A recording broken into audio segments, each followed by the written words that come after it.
Project planning is project management's second phase. This follows immediately after all the project details from the project initiation phase have been put in writing and all parties involved are in agreement. The planning phase is the time to plan the details of your project.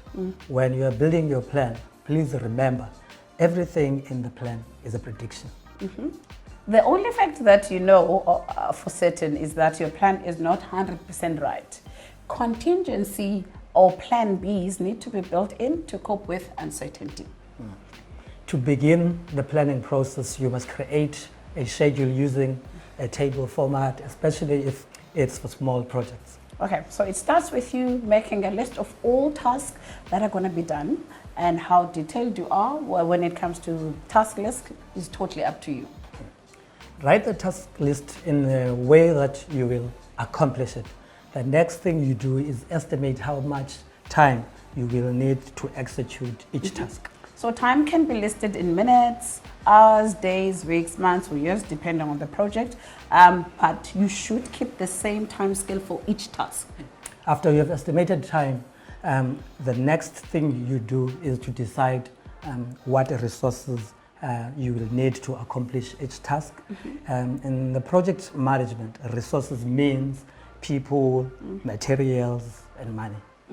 So a common method of listing is to list the task, estimated time, and resources required, all in the same table.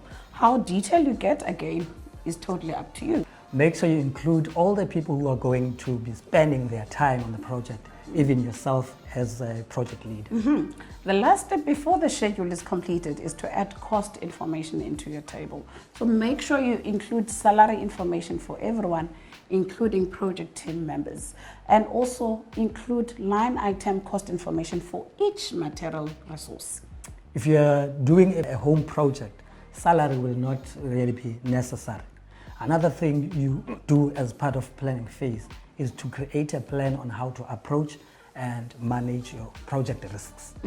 A risk management plan should be completed for any project.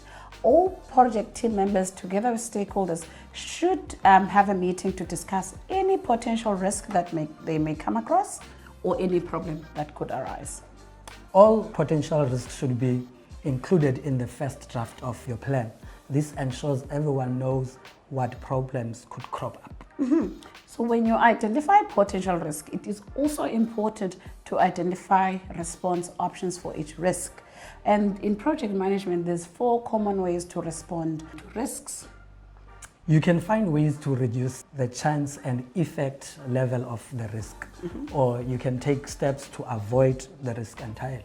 For example, if you've selected a construction company that is prone to having worker strike or may have worker strike soon, then perhaps you should choose another company.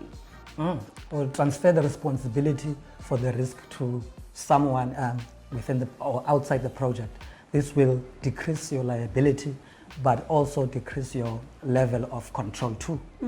You can also accept that the risk could happen and choose not to act at all. This is the best approach for risk with low probability and impact ratings.